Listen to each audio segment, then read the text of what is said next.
The snow came down in thick, silent sheets, blanketing the world in white. I'd rented this cabin for a month of solitude, a break from the noise of the city, a chance to finally finish my novel. It was nestled deep in the woods, miles from the nearest town. The isolation was the whole point. For the first week, it was bliss. The only sounds were the crackle of the fire, the howl of the wind, and the scratch of my pen on paper. Absolute peace. Then, on the 8th night, something changed. I was sitting by the fire, reading, when I heard it, a faint tapping. It wasn't the wind or a branch against the roof. This was rhythmic, deliberate, tap, tap, tap on the window pane behind me. I froze, my heart starting to pound a frantic rhythm against my ribs. I slowly turned my head. The window was a black mirror reflecting the cozy room, but beyond that, just swirling snow and darkness. I told myself it was nothing, just the old cabin settling, or my imagination playing tricks on me. I went back to my book, but the words swam before my eyes. The tapping didn't come back. The next night, it was a scraping sound, like fingernails dragging slowly down the wooden siding of the cabin. It started at one end and moved methodically along the wall, right past the window where I sat. I shot up from my chair, my book tumbling to the floor. I crept to the window and peered out, my breath fogging the cold glass. Nothing, just the endless, silent forest, the trees heavy with snow. This time, the fear was real. It wasn't just my imagination. Someone or something was out there. I spent the next day on edge, jumping at every creak and groan of the old house. I checked all the locks 3 times, even though I knew they wouldn't do much good against a determined intruder. As darkness fell, a heavy sense of dread settled over me.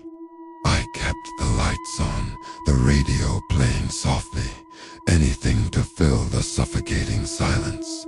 Around midnight, the scraping started again, but this time it was followed by something else, a voice. It was a whisper, carried on the wind, so faint I almost missed it.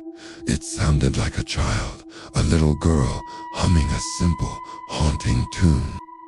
The melody was disjointed, rising and falling with the gusts of wind. I pressed my ear against the cold wall, straining to hear. The humming stopped, and the whisper came again, closer this time, right outside the door. Let me in. My blood ran cold. It couldn't be a child. Out here, in this blizzard, it had to be a trick, a trap. But the voice was so plaintive, so filled with a desperate chill. It's so cold out here, it whispered. Please, let me in. My mind raced. Was it a prank? Locals trying to scare the city slicker? Or was it something far, far worse? Every horror story I'd ever heard flooded my brain. Don't open the door. Don't answer the voice in the dark. I backed away from the door, my heart hammering against my ribs. I grabbed the heavy iron poker from the fireplace, my knuckles white. Who's there? I shouted, my voice cracking. There was a long silence, filled only by the wind and the crackling fire. I thought maybe I had scared them off. Then the whisper came again, not from the door, but from the window right beside me. I just want to get warm. I spun around, the poker held high. There was nothing there, just my own terrified reflection staring back at me. But the voice had been so clear, as if it were whispered right into my ear. I was breathing heavily now, sweat beading on my forehead despite the chill in the room. The humming started again, that same eerie tune, but now it sounded like it was coming from inside the cabin, from upstairs. I backed into a corner of the room, my eyes darting everywhere. The floorboards above me creaked. A slow, deliberate step, then another. Someone was walking around in the bedroom, but that was impossible. I was alone. I'd been alone for over a week. I hadn't left the cabin in days. No one could have gotten in. The doors were locked, the windows sealed.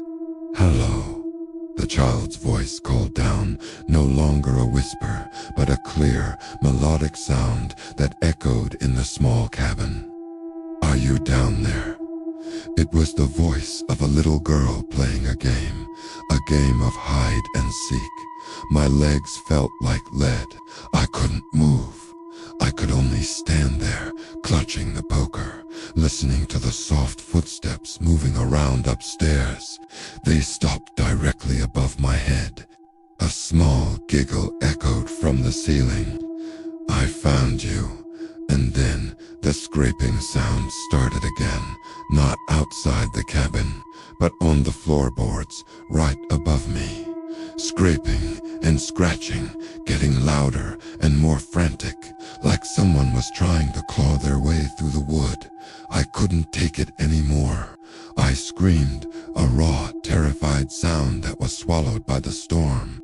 I dropped the poker, fumbled with the lock on the front door, and burst out into the blizzard. I didn't care about the cold or the snow.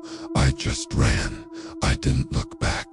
I ran until my lungs burned and my legs gave out, collapsing into a snowdrift. When I came to, the sun was rising and the storm had passed.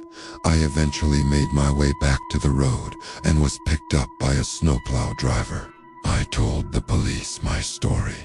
They investigated the cabin. Of course, they found no footprints other than my own. No signs of a forced entry. No indication that anyone else had been there at all. They said it was cabin fever, isolation psychosis, but I know what I heard. And sometimes, when the wind howls just right, I can still hear that faint, haunting tune. A little girl humming in the dark. The city noise was supposed to be a comfort, a wall of sound to drown out the silence of the woods. For a week, it worked. I went back to my 9-to-5 ordered takeout and pretended the cabin never happened. I tried to slot myself back into the life I had before, the one that made sense, but the city's symphony started to crack. At first, it was subtle. A low hum underneath the traffic's roar, a frequency that felt like it was vibrating in my bones. I'd dismiss it as an old air conditioner or the subway rumbling deep underground. Then the shadows started to move. Out of the corner of my eye, a flicker in a dark alleyway, a shape in my apartment that wasn't there when I turned on the light. I started sleeping with the lights on, but it didn't help. The humming grew louder, a constant companion now. It wasn't just in my ears, it was in my head. A song with no melody, the same one I heard in the cabin's oppressive quiet. My friends called, and I'd let it go to voicemail. Their voices felt distant, like they were from another world I no longer belonged to. My apartment, once my sanctuary, became a cage. Every creak of the floorboards, every gust of wind against the window, sent a jolt of pure terror through me. I'd sit for hours, just staring at the door, expecting something to knock. Paranoia became my new reality. I started covering the windows, convinced something was watching me from the building across the street.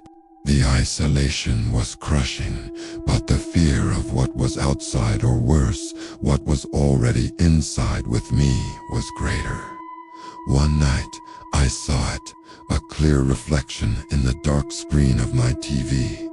A tall, gaunt figure standing behind me. Just for a second, I spun around, heart hammering against my ribs, but there was nothing there. Just the hum, a little louder now, almost like a satisfied chuckle. It wasn't a memory haunting me. It had followed me home. Daniel stood frozen in the center of the cabin, staring at the front door as the whisper faded back into the darkness outside. The room had suddenly become far too quiet. Even the crackling of the wood stove seemed softer, as if the cabin itself was holding its breath. His mind tried desperately to find a logical explanation for what he had just heard. Maybe the wind had carried a strange sound through the trees. Maybe exhaustion from traveling all day had made him mishear something. But the problem with those explanations was simple. He knew exactly what he had heard, and more importantly, he knew what the voice had said. It had spoken his name. Slowly, Daniel walked toward the window again, forcing himself to stay calm. His boots creaked softly against the wooden floor as he reached for the curtain. For a moment he hesitated. Something deep in his instincts told him not to look outside again, but curiosity eventually pushed him forward. He pulled the curtain back just a few inches and peered out into the snowy darkness. At first, everything looked the same as before. The small porch sat empty under a thin layer of fresh snow, and the forest beyond the clearing stretched out silently beneath the pale moonlight. But then Daniel noticed something that made his stomach tighten instantly. The footprints had changed. Earlier they had stopped near the edge of the porch. Now they were much closer to the door. Fresh impressions pressed deep into the snow just inches from the wooden steps, and they were larger than he remembered, much larger. Each print looked almost like a human foot, but stretched unnaturally long, with thin shapes where toes might have been. The spacing between the steps was also wrong. Whatever had made them had taken strides far longer than any normal person could manage in deep snow. Daniel's breathing slowed as he stared at the tracks, trying to understand what he was seeing. The prints circled the cabin once, then twice, forming a wide loop around the entire structure. It was almost as if whatever was outside had been walking around the building, studying it, studying him. Suddenly, another sound broke the silence. This time, it wasn't a whisper. It was something dragging lightly through the snow near the back of the cabin. Daniel quickly moved away from the window and grabbed the flashlight sitting on the table. The beam cut through the dim cabin interior as he pointed it toward the back door. For several seconds he listened carefully. Nothing, just the faint wind brushing against the walls. Then the whisper returned, but this time it came from the opposite side of the cabin. "Daniel?" The voice sounded closer now, and somehow clearer. Daniel's chest tightened as he realized something horrifying. The voice wasn't echoing randomly around the cabin. It was moving with the footsteps, following them, as if whatever was outside was circling the building while calling his name. His mind raced through every possible explanation. Maybe someone had followed him into the forest. Maybe it was a prank. But that didn't explain the footprints. Or the way the voice sounded so wrong. The tone carried no emotion at all.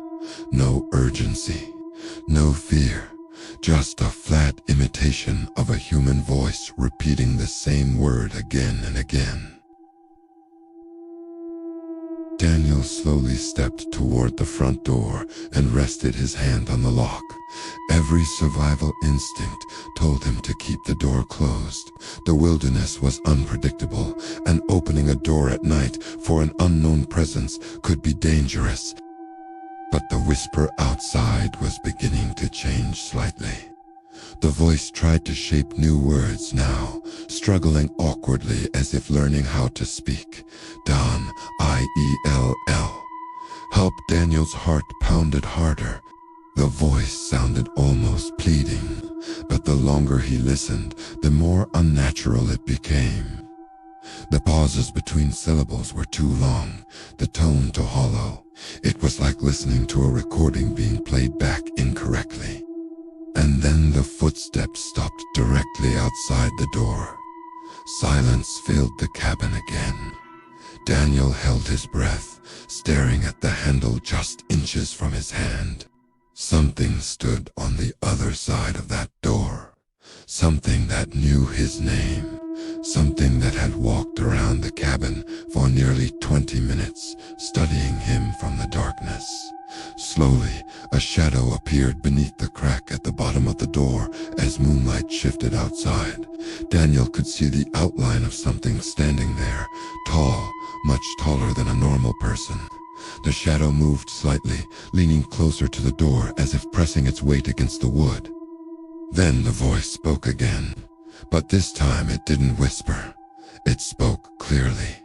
"Let me." And Daniel felt a cold wave of dread wash over him, because the voice had improved. It sounded more human now than it had only minutes earlier, as if the thing outside was learning. Suddenly, the door handle turned slowly. Daniel jumped back, flashlight shaking in his hand. The lock held firm, stopping the handle halfway through its movement. For several seconds, nothing happened. Then the handle stopped moving entirely. Outside, the footsteps began again. Crunch, slowly walking away from the door. Daniel rushed back to the window and looked outside one more time. The porch was empty again, but the footprints now led away from the cabin toward the forest. The large, unnatural steps stretched across the clearing until they disappeared into the dark trees. The whisper returned one final time as the sound faded into the distance. Dan, I-E-L, the forest became silent again. Daniel stood there for nearly an hour after that, staring into the darkness, waiting for the footsteps to return, but they never did. When morning finally came, he stepped outside carefully to examine the tracks in the daylight.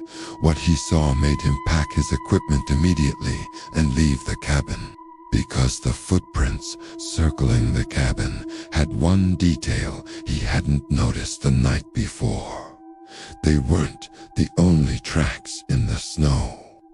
There was a second set of footprints leading from the forest to the cabin. Smaller ones, human ones. They stopped right at the edge of the porch, and they never walked away. Daniel stood frozen in the center of the cabin, staring at the front door as the whisper faded back into the darkness outside. The room had suddenly become far too quiet. Even the crackling of the wood stove seemed softer, as if the cabin itself was holding its breath. His mind tried desperately to find a logical explanation for what he had just heard. Maybe the wind had carried a strange sound through the trees. Maybe exhaustion from traveling all day had made him mishear something. But the problem with those explanations was simple. He knew exactly what he had heard, and more importantly, he knew what the voice had said. It had spoken his name. Slowly, Daniel walked toward the window again, forcing himself to stay calm. His boots creaked softly against the wooden floor as he reached for the curtain. For a moment, he hesitated. Something deep in his instincts told him not to look outside again. But curiosity eventually pushed him forward. He pulled the curtain back just a few inches and peered out into the snowy darkness. At first, everything looked the same as before. The small porch sat empty under a thin layer of fresh snow, and the forest beyond the clearing stretched out silently beneath the pale moonlight. But then Daniel noticed something that made his stomach tighten instantly. The footprints had changed. Earlier they had stopped near the edge of the porch. Now they were much closer to the door. Fresh impressions pressed deep into the snow, just inches from the wooden steps, and they were larger than he remembered, much larger. Each print looked almost like a human foot, but stretched unnaturally long, with thin shapes where toes might have been. The spacing between the steps was also wrong. Whatever had made them had taken strides far longer than any normal person could manage in deep snow. Daniel's breathing slowed as he stared at the tracks, trying to understand what he was seeing. The prints circled the cabin once, then twice, forming a wide loop around the entire structure. It was almost as if whatever was outside had been walking around the building, studying it, studying him. Suddenly, another sound broke the silence. This time, it wasn't a whisper.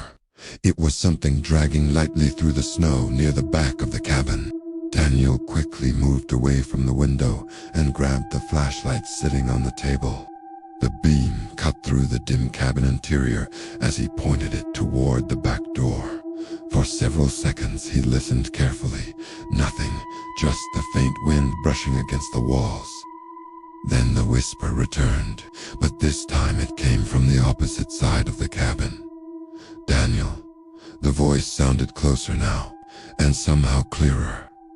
Daniel's chest tightened as he realized something horrifying. The voice wasn't echoing randomly around the cabin. It was moving with the footsteps, following them, as if whatever was outside was circling the building while calling his name.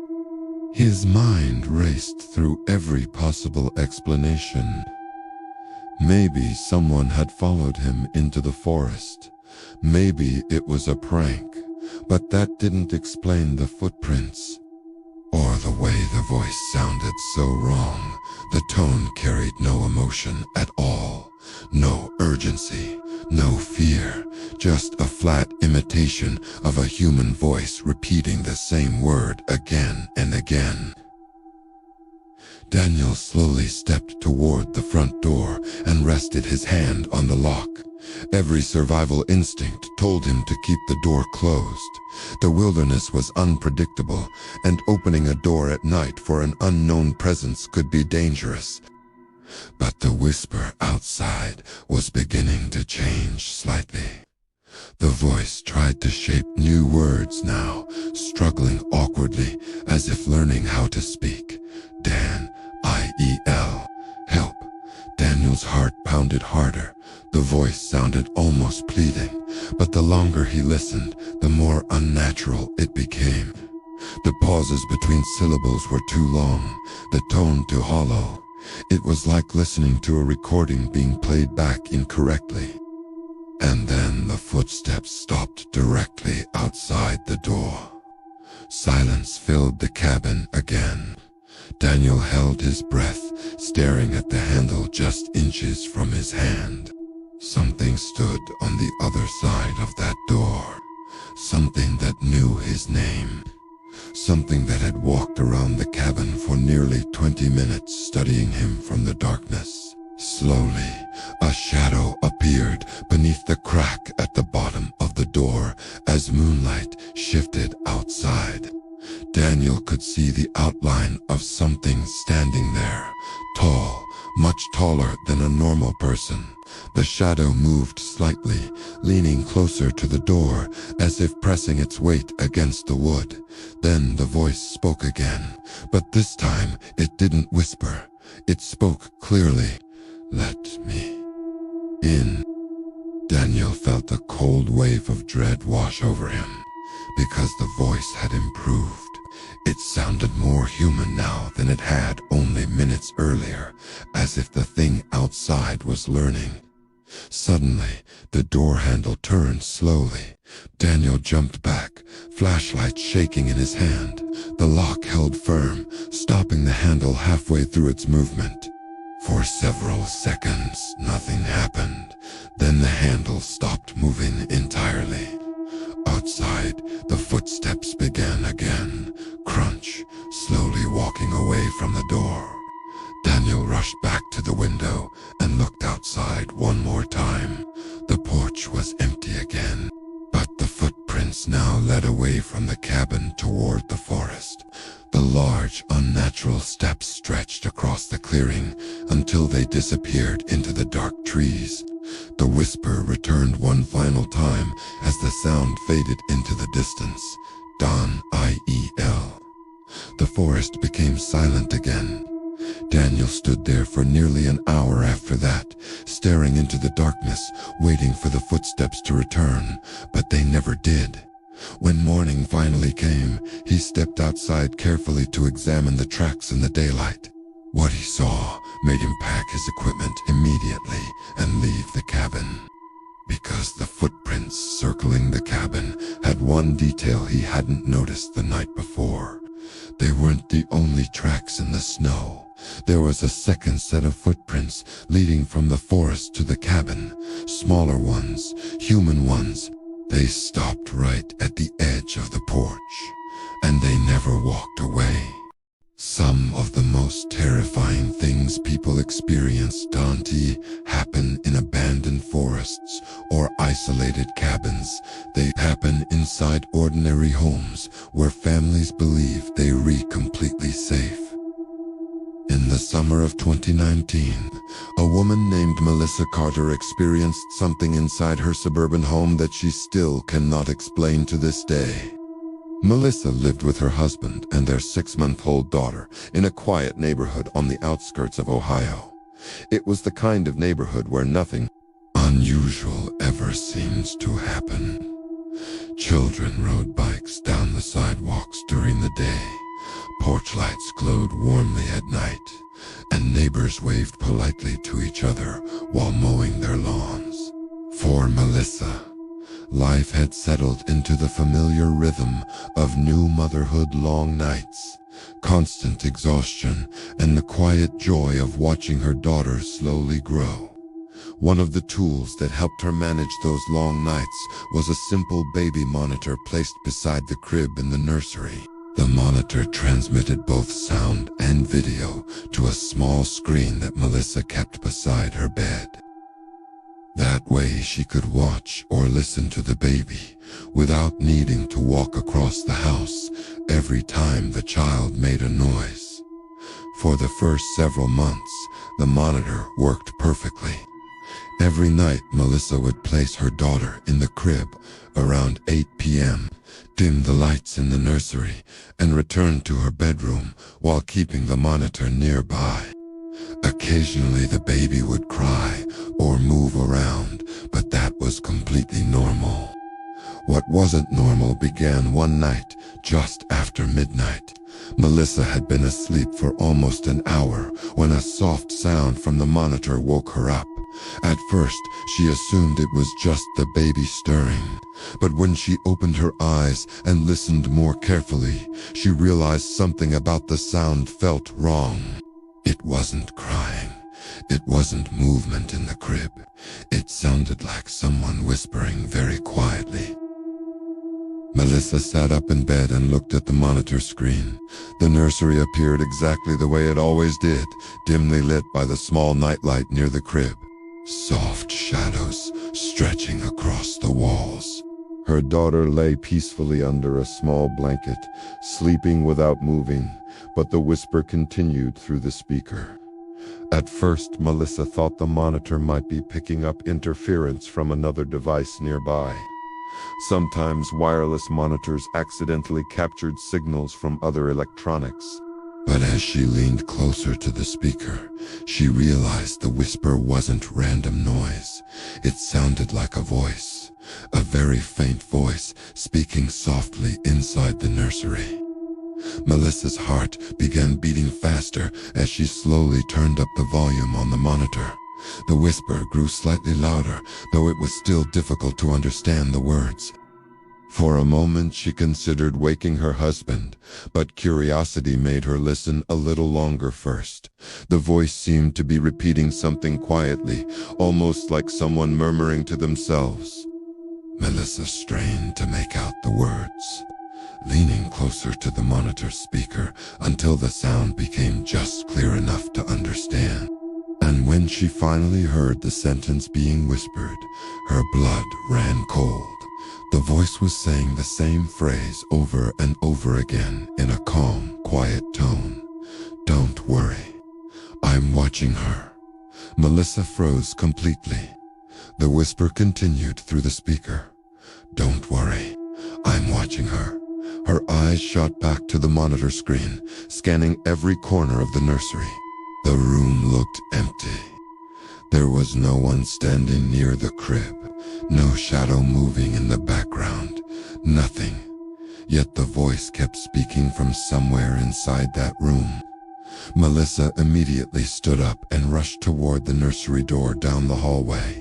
Her heart pounded so loudly she could barely hear the monitor anymore. When she reached the door, she pushed it open quickly and turned on the light. The nursery was exactly as it had appeared on the monitor. The crib sat in the corner beside the window. Her daughter slept peacefully under the blanket, and the room was completely empty. Melissa checked every corner of the room just to be certain. The closet door stood open, revealing only neatly folded baby clothes inside. The window was closed and locked. There was absolutely nowhere someone could be hiding. Confused and shaken, Melissa picked up the baby monitor camera sitting on the shelf beside the crib. The device looked completely normal, just a small plastic camera with a microphone attached to its base. She carried it back to the bedroom and set it on the nightstand again, trying to calm herself down. Maybe it really had been. Melissa stood frozen in the doorway of the nursery, clutching the baby monitor in her hand as the whisper faded into silence again. The light in the room glowed softly, illuminating every corner clearly. The crib sat quietly near the window. The closet door remained slightly open, and the hallway behind her was empty. There was nowhere anyone could be hiding. Yet the voice had just spoken directly through the monitor speaker while she was standing only a few feet away from the crib. Her mind raced through every logical explanation she could think of. Maybe someone had hacked into the monitor.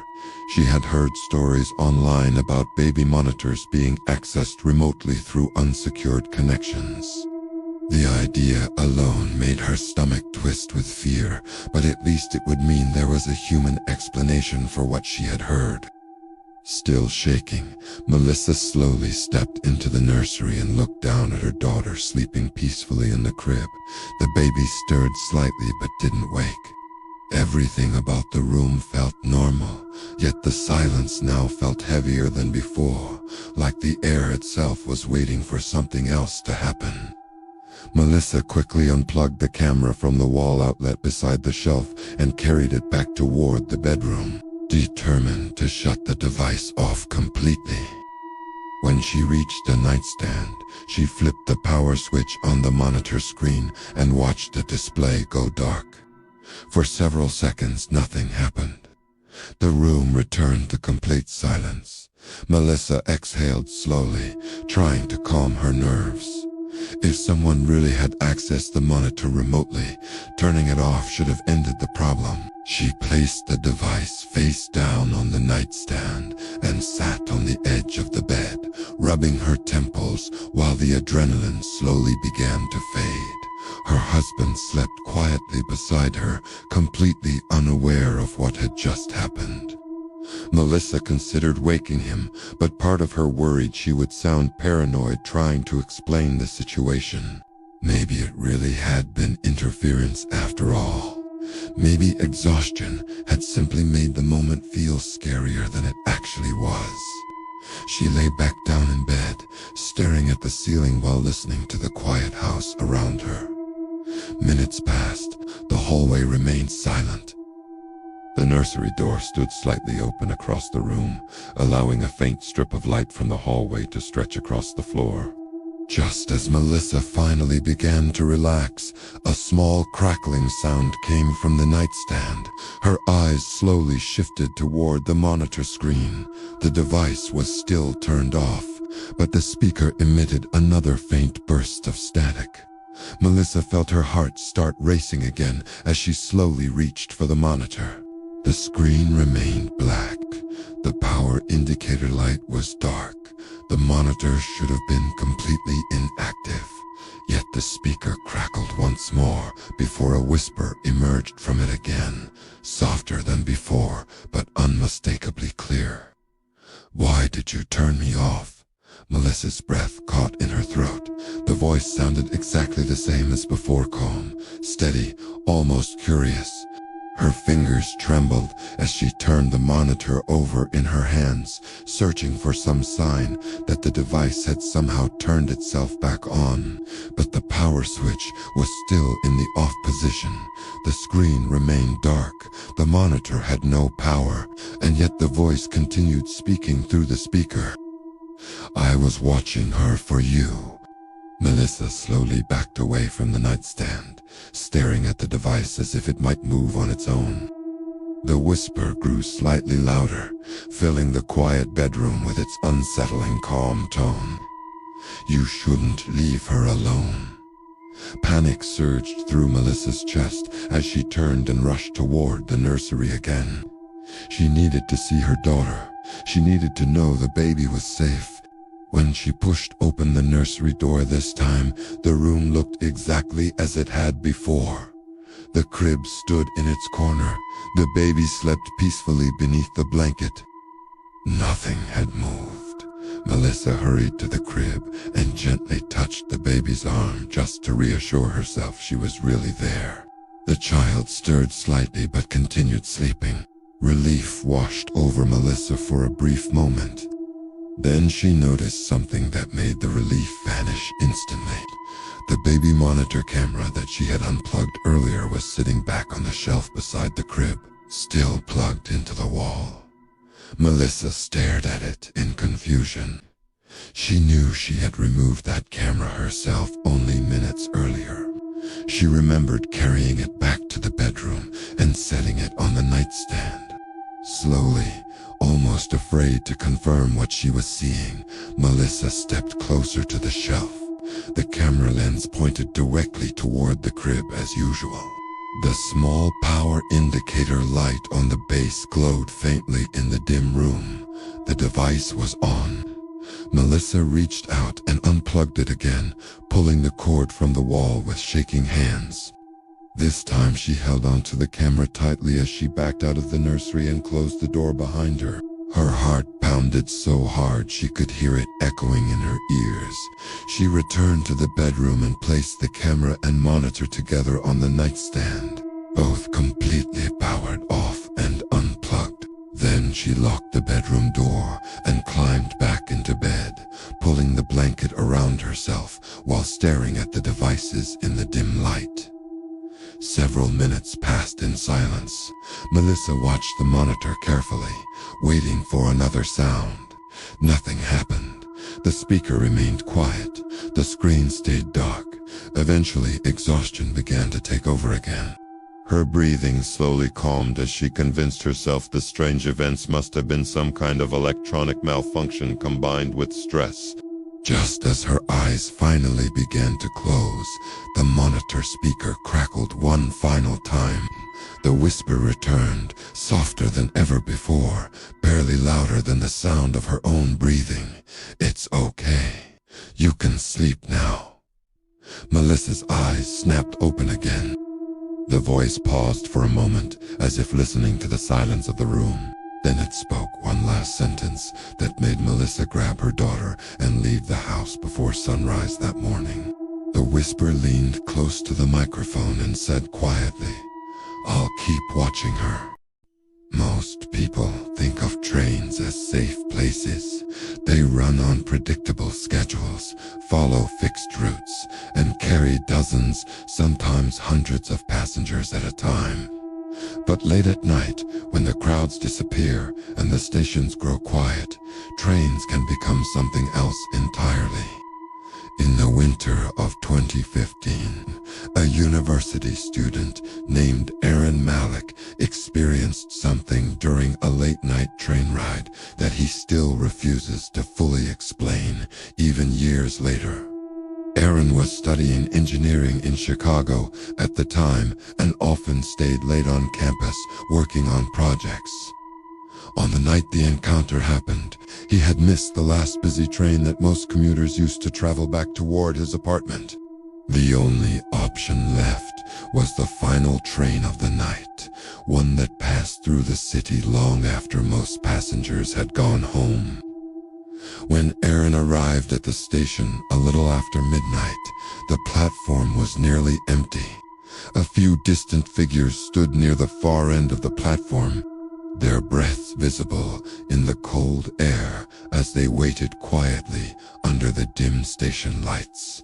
The train arrived with its usual metallic screech, the doors sliding open with a tired hiss. Aaron stepped inside and immediately noticed how empty it was. The long row of seats stretched across the car, with only 2 or 3 other passengers scattered far apart. A man near the front stared at his phone, while another passenger leaned against the window, wearing headphones. Aaron sat near the middle of the car, placing his backpack beside him while the train slowly began moving again. For the first several stops, nothing unusual happened. The train rolled through quiet stations, while the few passengers inside remained silent and focused on their own thoughts. Outside the windows, the city lights blurred into streaks of yellow and white as the train passed through tunnels and over dark streets. Eventually, the man at the front of the car exited at one of the downtown stations. The passenger with headphones left a few stops later. By the time the train reached the outer neighborhoods, Aaron realized he was completely alone in the car. Normally, that wouldn't have bothered him. Riding an empty train late at night was fairly common in the city, but something about the silence in the car that night felt heavier than usual. Aaron leaned back in his seat and looked out the window as the train moved through another dark stretch of track. The reflection of the interior lights glowed faintly on the glass, creating a mirror-like surface that showed the empty rows behind him. At least, they were empty for a moment. Then Aaron noticed something strange in the reflection. Someone was sitting several rows behind him. Aaron frowned slightly and turned his head to look down the aisle. The seats behind him were empty. Confused, he looked back at the window reflection again. For a split second, the shape appeared once more, someone sitting quietly in the seat behind him. Aaron spun around again, scanning the empty train car. Nothing. The rows remained completely empty. He shook his head and looked back at the window, assuming his eyes had played a trick on him. But the moment he looked back at the reflection, the figure was there again, sitting perfectly still, several seats behind him. Aaron slowly turned his head toward the aisle once more. The seats were empty. Now his heart began to beat a little faster. He leaned forward slightly and stared carefully at the reflection in the glass. The train lights flickered faintly as it entered a tunnel, and for a brief moment the reflection became clearer. This time, Aaron saw the figure more clearly. It looked like a man sitting quietly, with his hands resting on his knees. His head tilted slightly downward, as if staring at the floor. Aaron immediately turned around again. The seats were still empty, but now something felt wrong in a way he couldn't explain. The air inside the train car seemed colder than before, and the quiet hum of the train's engine sounded louder in the silence.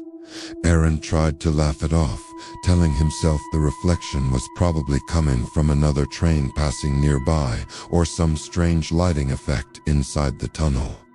Still, he decided to move to another seat just in case. He stood up and walked toward the opposite side of the car, sitting near the door where the windows faced a different direction. For a few minutes, everything seemed normal again. The train continued moving through the dark city, occasionally slowing as it passed through nearly empty stations. Aaron relaxed slightly, thinking the strange reflection must have been his imagination.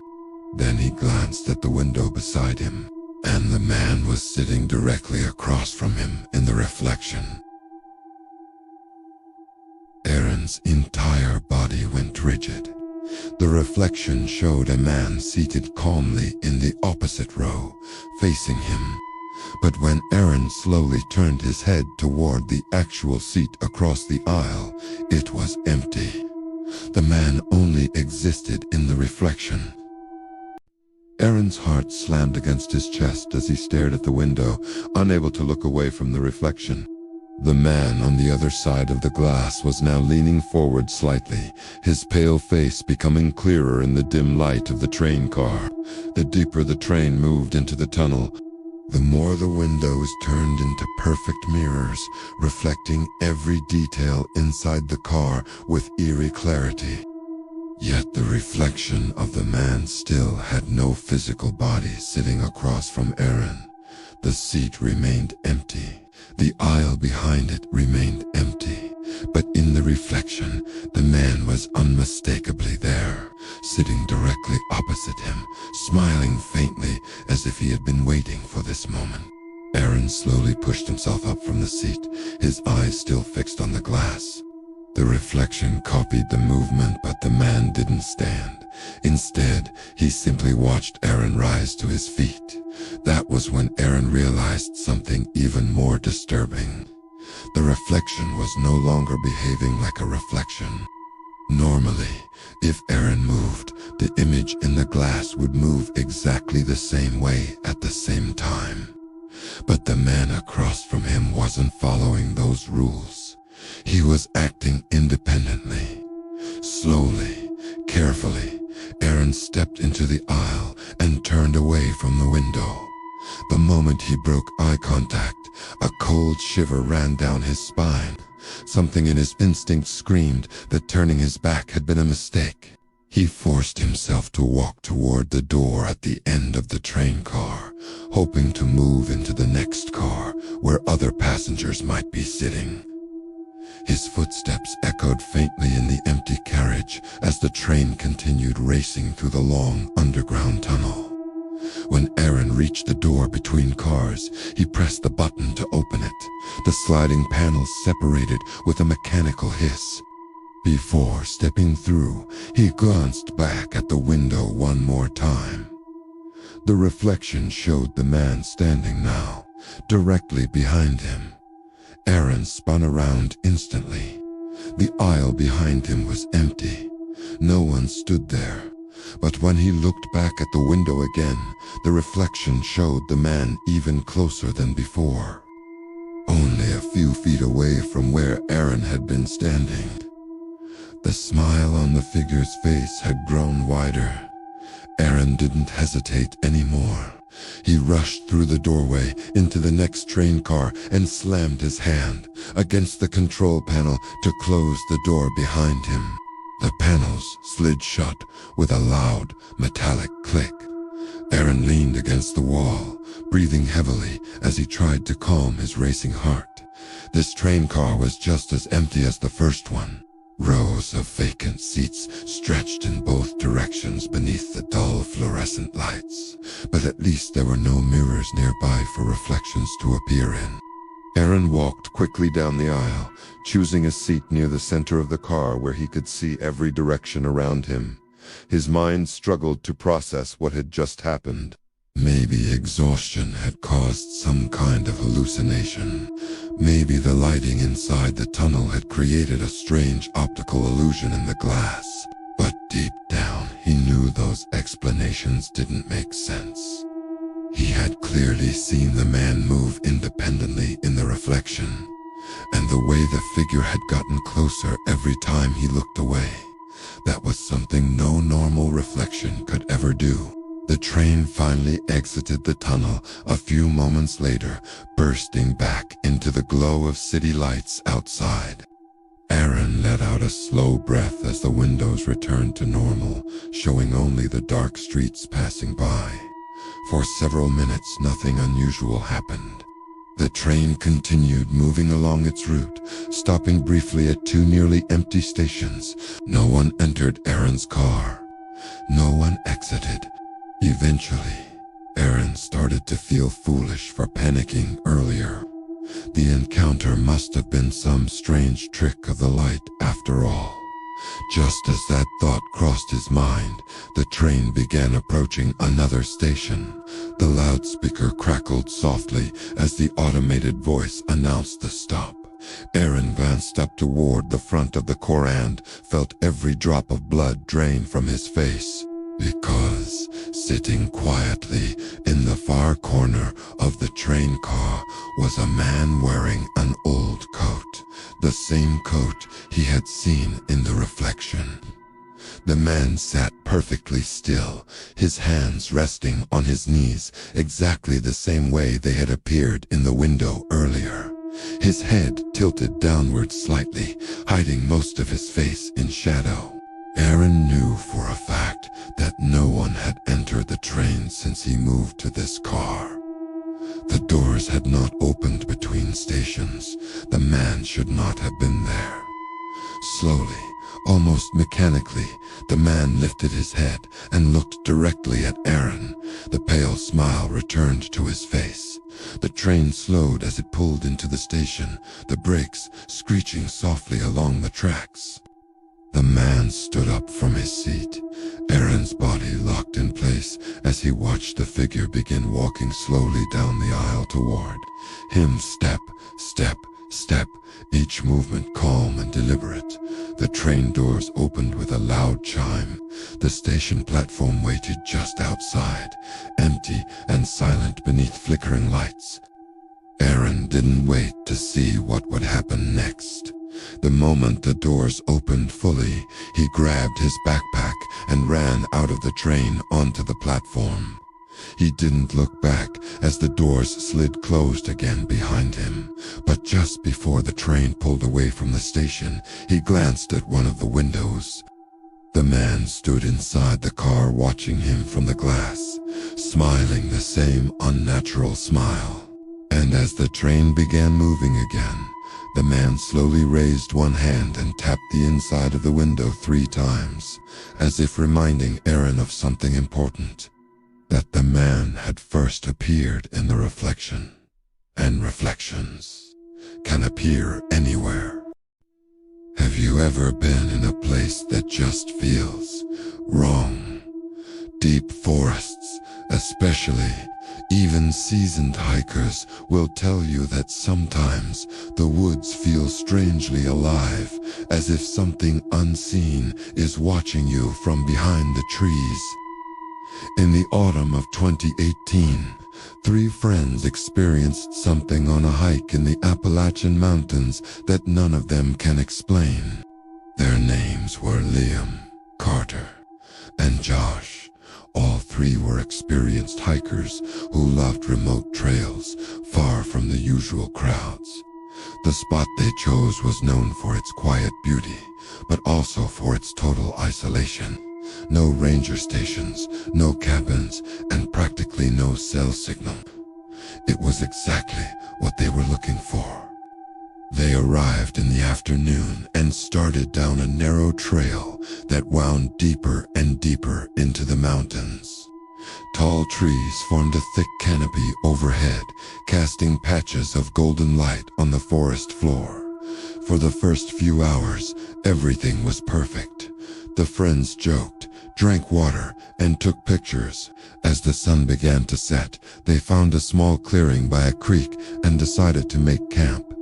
They pitched their tents, built a small fire, and sat down to eat.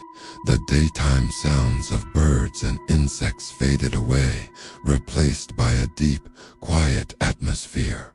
The kind of silence where every snapped twig or rustling leaf sounds loud and clear. It was around 10 p.m. when Josh suddenly went quiet mid-sentence. He tilted his head, listening. Liam noticed right away. "What?" he asked. Josh didn't answer at first, just stared into the darkness beyond the fire. Did you guys hear that? He finally whispered. Carter shook his head. Hear what? Josh frowned. Someone just called my name. Liam and Carter exchanged a confused look.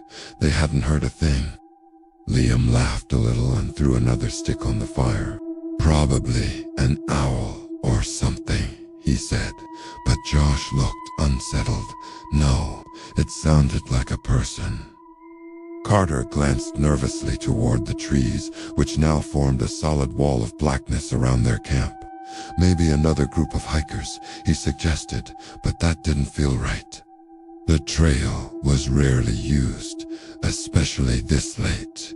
They all sat quietly, listening. Just as the tension began to ease, the voice came again. This time, all three of them heard it, faint and distant from somewhere in the woods. Carter, the voice had spoken his name. Carter went rigid. Liam immediately grabbed a flashlight and aimed it toward the trees where the sound came from. The beam cut through the darkness, but revealed nothing but more trees stretching into the night. "Hello," Liam called out. Only silence answered. Carter tried a nervous laugh. "Okay, that's weird," he admitted. "Whoever that is, better stop messing around." They waited, but no one appeared. Liam lowered the flashlight. "Someone's probably camping nearby," he said. "Sound travels weird out here." It seemed like a reasonable explanation. But just as they started to relax, the voice returned. This time, it was much, much closer. So close, it sounded like it was just beyond the first line of trees, and it didn't say Carter's name. It said Liam's. Liam, the three friends whipped their heads toward the sound. The voice was an almost perfect copy of Liam's own. Same tone, same pitch. Carter whispered, "That sounded like you." Liam didn't answer. He was staring into the darkness, a look of pure fear on his face, because he knew something the others didn't. Earlier that day, while hiking ahead of the group for just a few minutes, he had heard someone call his name then. He just hadn't told them. Now, the voice came again from the darkness, speaking all three of their names, one after another. Each name was a perfect mimicry of their own voice.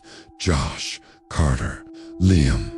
The words echoed softly. The forest around them fell completely silent. Even the wind seemed to hold its breath. Then, something moved just beyond the reach of the firelight. A tall shape, stepping slowly between the trees, watching them from the darkness. And when the voice spoke again, it wasn't trying to sound human anymore. It sounded like something practicing how to become one. For a terrifying second, we were all just statues, frozen by a fear so primal it felt like ice in our veins.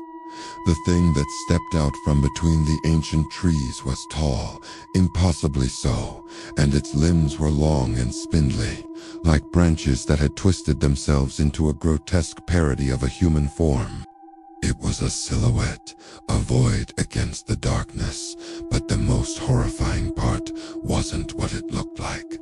It was the sound, that jumble of our voices, practicing, learning, trying to stitch together a human sound. Liam, Carter, Josh, it rasped, the names falling apart like dry leaves. That broke the spell. Liam was the first to move.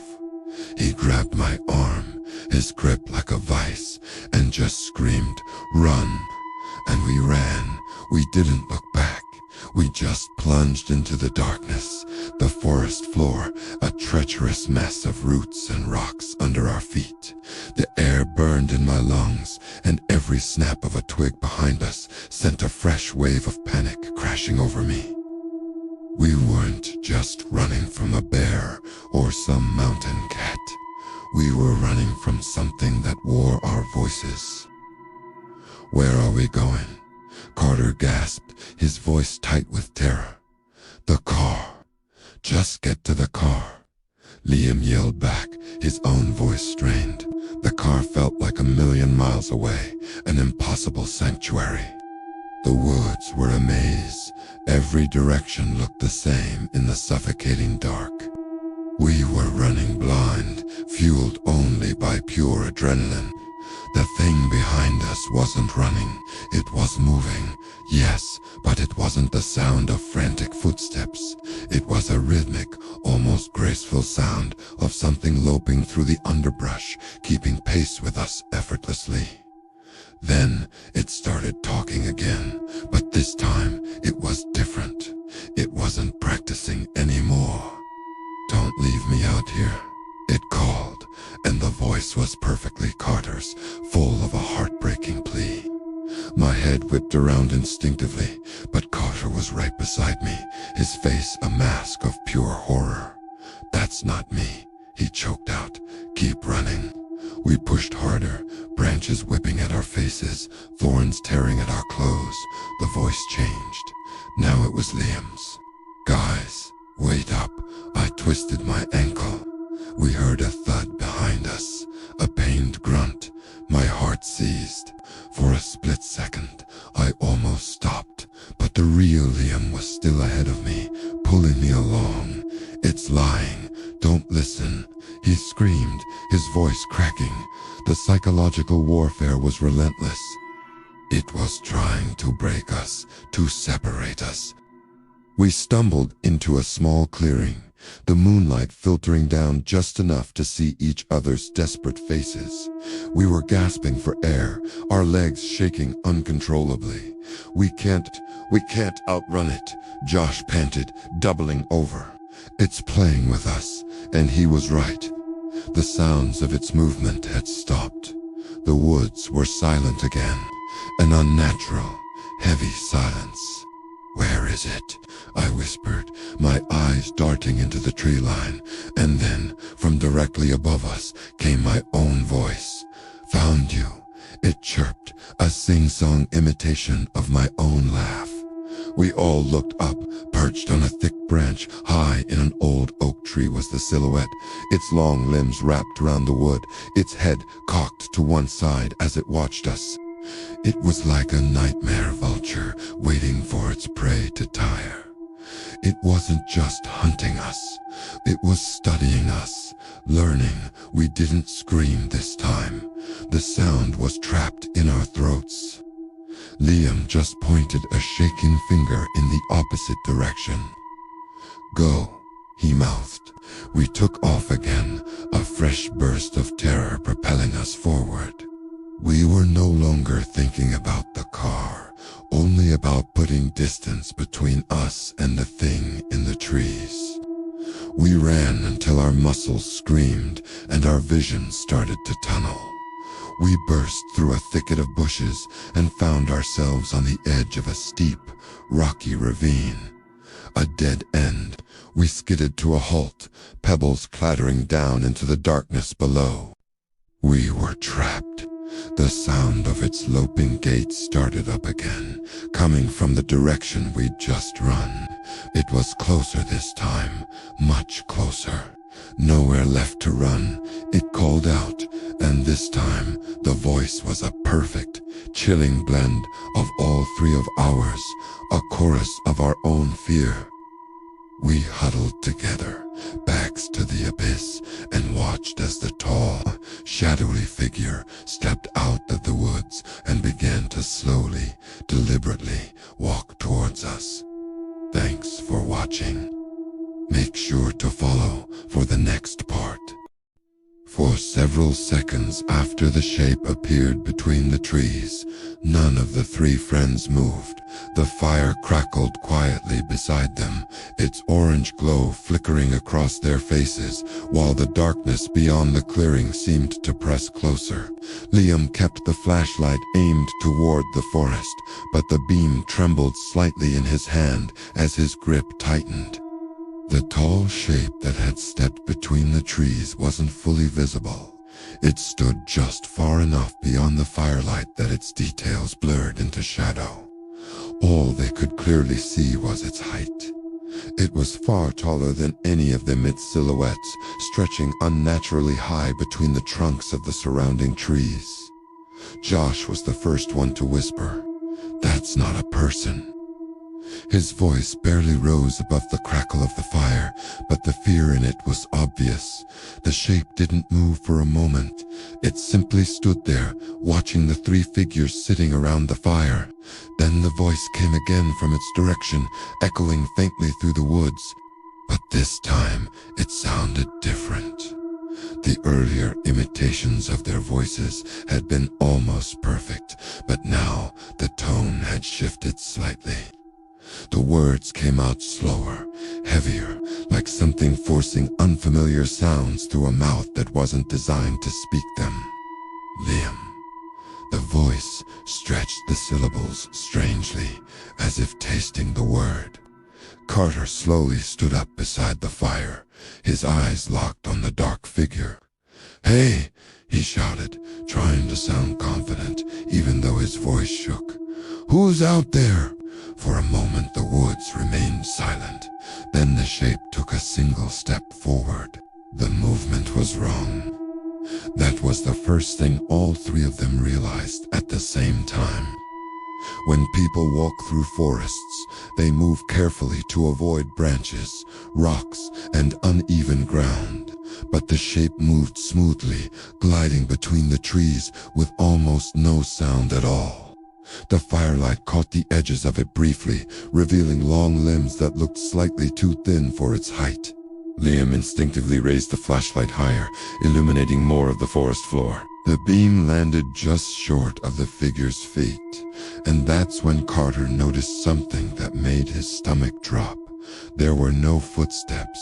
The forest floor was covered in dry leaves and twigs, but the shape hadn't made a single crunching sound while moving.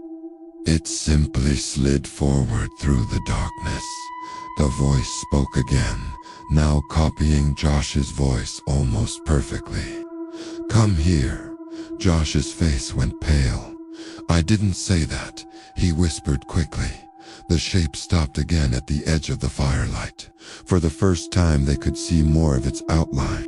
It was tall as Lee, over 7 feet, and its arms hung unusually low beside its body, nearly reaching its knees. But the most disturbing detail was its head. It tilted slowly to one side, as if studying them with intense curiosity. The voice came again. This time, it sounded exactly like Carter's voice. "Don't be afraid." Carter shook his head quickly. "That's not me." Liam took a step backward, closer to the tents behind them. "Guys, I think we should leave," he said quietly. Josh nodded immediately. "Yeah, right now." But as soon as Liam turned slightly toward the tents, the voice suddenly changed again. It spoke using Liam's voice with perfect accuracy. The tone, the rhythm, even the slight accent in his speech was identical. "Stop." Liam froze. Hearing his own voice come from the darkness felt deeply unnatural, like listening to a recording of himself that someone else was controlling. Slowly he turned back toward the trees. The shape had moved closer again. Now it stood fully within the outer edge of the firelight, and what they saw made all three of them stumble backward. The thing standing there did resemble a human shape, but only loosely. Its limbs were too long, its shoulders too narrow, and its skin appeared pale gray under the flickering firelight. But its face was the worst part, because the creature didn't seem to have a normal face at all. Where eyes should have been, there were only dark, hollow shapes, like deep shadows pressed into its skin. Its mouth hung slightly open, revealing rows of small, uneven teeth that didn't quite match the shape of a human jaw. And yet, somehow, it was smiling. The creature tilted its head again and slowly raised one arm. Its fingers stretched outward unnaturally long, pointing toward the campfire. Then it spoke again in a low voice that sounded like a distorted combination of all three of theirs at once. Your voices, sire, are easy. None of them needed to say anything after that. Liam grabbed his backpack. Carter kicked dirt over the fire to extinguish it quickly.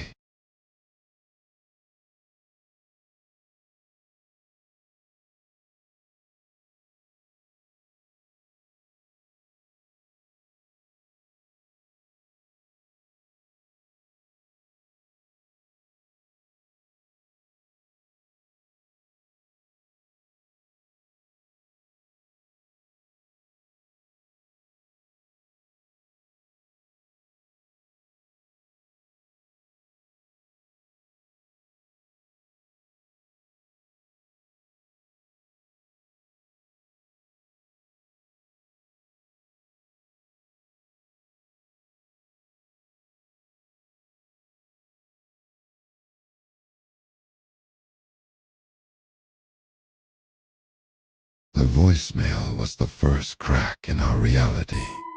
We found you, Liam's voice, but not him. We knew that the next day it started. My phone rang, an unknown number. I answered, and a distorted version of my own laughter echoed back at me, twisted and menacing.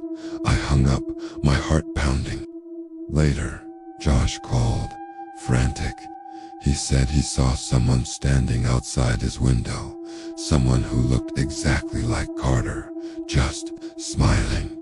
But Carter was with me the whole time. The paranoia set in like a fever. We stopped answering our phones. We barricaded our doors, but it was no use. The thing was already inside, not our homes, but our heads. Last night, I heard a knock on my bedroom door. I thought it was Liam, but then I heard it whisper from the other side, in a perfect imitation of my mother's voice, a voice I hadn't heard in 10 years. "Honey, let me in." I froze, staring at the doorknob, watching it slowly begin to turn. Sometimes the most disturbing encounters don't happen in forests or on empty trains. Sometimes they happen in places where people feel the safest, their own homes. In 2020, a strange case circulated quietly through a small apartment complex in Portland, Oregon. The event was never officially explained, and most residents who lived there at the time still refused to talk about it publicly. The story centers around a man named Eric Dawson, a quiet graphic designer who lived alone in apartment 302. Eric had moved into the building only a few months earlier. According to neighbors, he was friendly but reserved, the kind of person who kept mostly to himself. He worked from home most days and rarely made much noise. The building itself was fairly ordinary: 4 floors, long carpeted hallways, and identical apartment doors lining each side. Nothing about the place seemed unusual at first, but one night something happened inside apartment 302 that would later leave the entire building uneasy. It started with a phone call. Around 1:20 a.m., Eric dialed the building's night security desk located in the lobby. The security guard on duty that night was a man named Victor Alvarez. Victor had worked the night shift at the building for nearly 3 years, and in all that time, he had never received a call like the one Eric made that night. When Victor answered the phone, Eric sounded nervous. His voice shook slightly as he spoke. "Hey, sorry to bother you this late," Eric said quietly, "but I think someone might be in my apartment." Victor immediately sat up straighter in his chair. "Someone inside your apartment?" he asked. Eric hesitated for a moment before responding. "Yeah, I heard someone walking around in my hallway a few minutes ago." Victor frowned. "Did you check?" There was a pause on the line. "I looked out of my bedroom," Eric said, "but the hallway light was off. I couldn't couldn't see anyone. Victor told Eric to stay in his room while he came upstairs to check the apartment. He grabbed a flashlight and started toward the elevator in the lobby. As the elevator slowly carried him up to the third floor, Eric stayed on the phone with him the entire time. At first, the conversation was normal. Victor asked Eric if any windows were open or if he might have left the front door unlocked earlier. Eric insisted everything had been locked before he went to bed. But then something changed during the call. As the elevator reached the third floor, Victor heard Eric suddenly go quiet on the other end of the phone. "Eric," Victor asked, "are you still there?" For a moment there was no answer. Then Eric whispered something so quietly Victor almost didn't hear it. "He's standing outside my bedroom door." Victor froze as he stepped out of the elevator. Eric's breathing had become shaky. "I can see his shadow under the door." Victor began walking quickly down the hallway toward apartment 302. The carpet muffled his footsteps as he moved. "Stay in your room," he told Eric. "I'm almost there." On the phone, Eric whispered again. "He's not moving." Victor turned the corner leading toward Eric's apartment. The hallway ahead looked completely empty. All the doors were closed. The overhead lights glowed softly above the carpeted floor. There was no one standing in the hallway. Victor approached apartment 302 cautiously while keeping the phone pressed to his ear. "Eric, I'm outside your door now," he said. "I don't see anyone." There was a long pause on the line. Then Eric spoke again, but this time his voice sounded confused. "You're outside." Victor frowned. "Yeah." Another pause followed. Then Eric whispered something that made Victor feel an icy chill run down his spine. "That's not possible." Victor felt his grip tighten around the phone. "Why?" he asked slowly. Eric's voice trembled as he answered, "Because Bixits, the shadow under my door, just walked away." Victor stared at the closed apartment door in front of him. The hallway around him remained completely silent. "Eric," he said carefully, "open the door." There was a moment of hesitation. Then Victor heard Eric slowly unlocking the bedroom door inside the apartment. A few seconds later, the front door of apartment 302 opened. Eric stood there, wearing a pale expression, still holding the phone in his hand. Victor quickly stepped inside and looked around the apartment. The living room was empty. The kitchen was empty. Every window was locked from the inside. They checked the bathroom, the closets, and the hallway leading to the bedroom. No one else was inside the apartment. Eventually, Victor shrugged slightly. "Maybe you heard someone walking in the hallway," he suggested. Eric didn't look convinced, but he nodded slowly anyway. Victor stayed for another minute just to be certain everything was fine before returning downstairs to the security desk. For the rest of the night, nothing unusual happened. The building remained quiet, but the story didn't end there, because the next night, Victor received another phone call from apartment 302 at almost the exact same time, 1:21 a.m. Victor answered immediately. "Hello." For several seconds, no one spoke on the other end of the line. Then a voice finally responded, but it wasn't Eric's voice. It sounded exactly like Victor's, and it said only one sentence. "He's standing outside your door." The line went dead, but the voice lingered, a chilling echo in the silence of my apartment. It was my voice, my own words, promising a visit, spoken with a calm, predatory patience that I didn't recognize. My heart hammered against my ribs, a frantic drumbeat in the sudden quiet. I dropped the phone as if it were burning hot, stumbling back until my shoulders hit the cold wall. My breath came in ragged gasps. This couldn't be real. A prank. A sophisticated, cruel joke. My eyes darted around the room, searching for hidden cameras, for any sign of intrusion.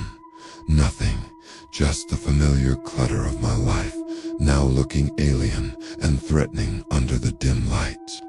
I crept towards the window, my hand. Victor felt the air in the security office grow suddenly colder as the voice on the phone repeated his own words back to him. The tone was identical, same accent, same calm delivery, even the same slight rasp in his throat that people often noticed when he spoke late at night. But Victor knew he hadn't said that sentence. Not at that moment. The voice on the phone had spoken first. For several seconds he couldn't respond. His mind struggled to process what he had just heard. Finally, he forced himself to speak. "Eric?" he asked cautiously. Silence answered him at first.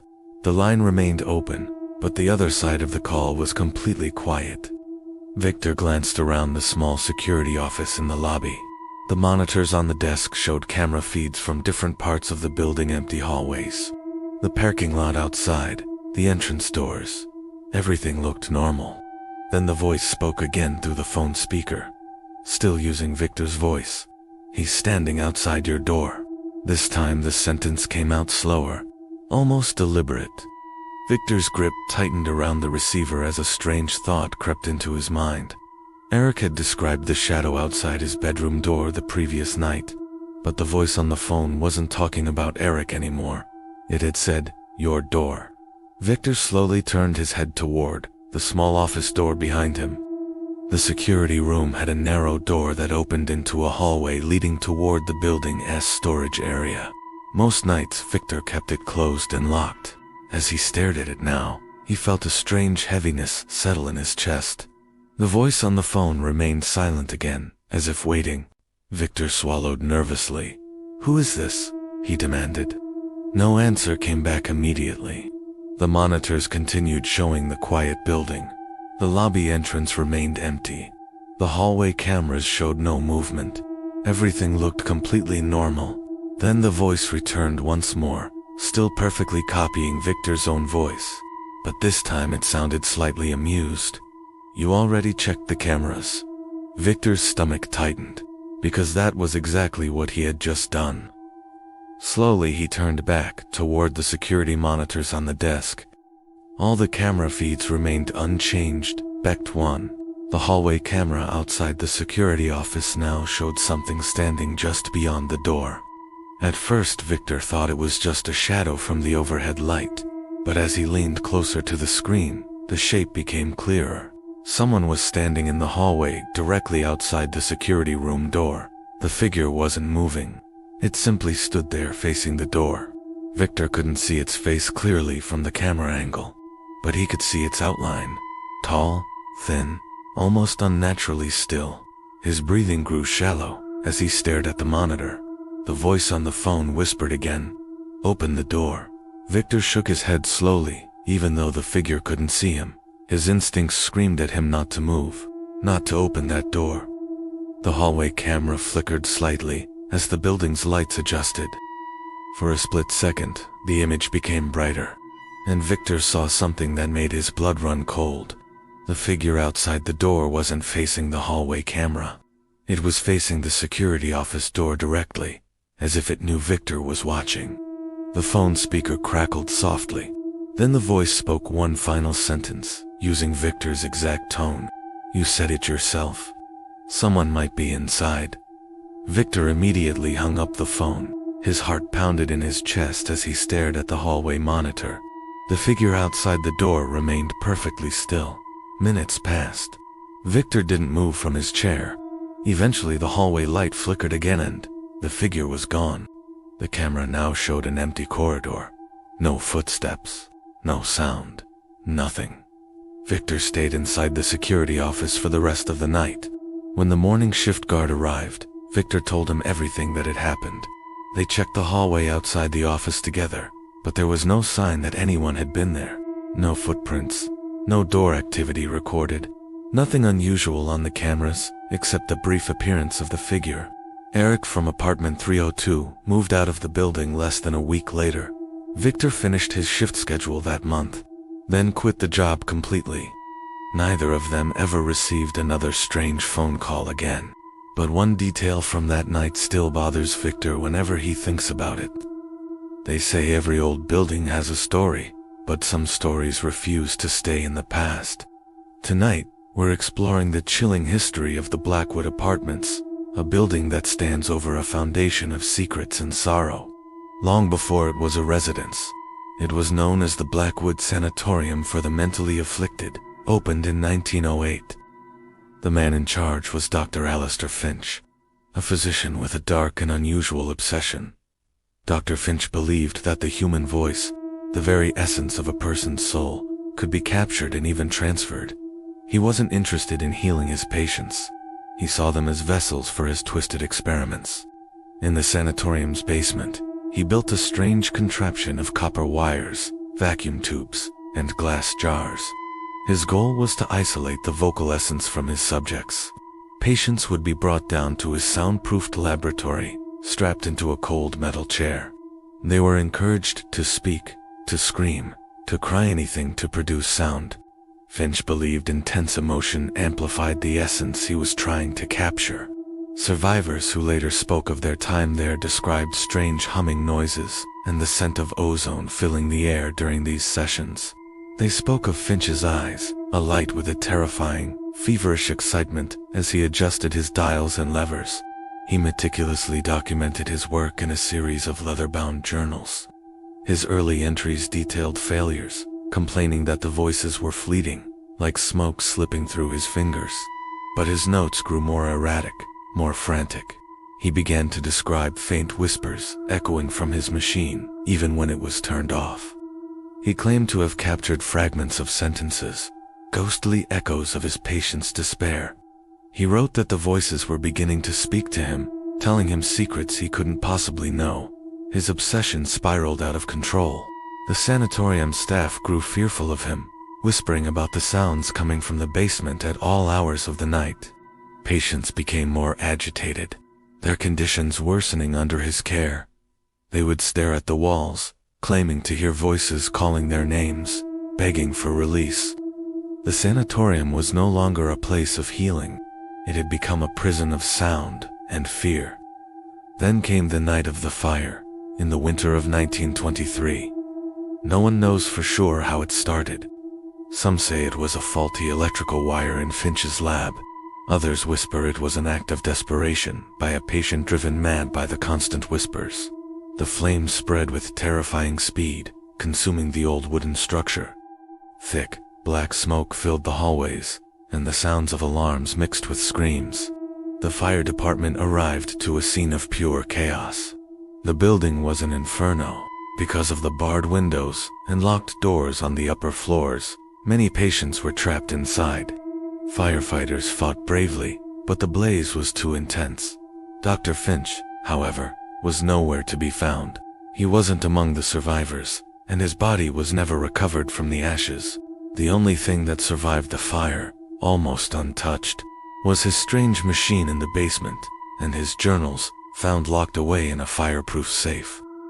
The sanatorium was left as a charred ruin for decades, a local legend, and a place for brave teenagers to test their courage.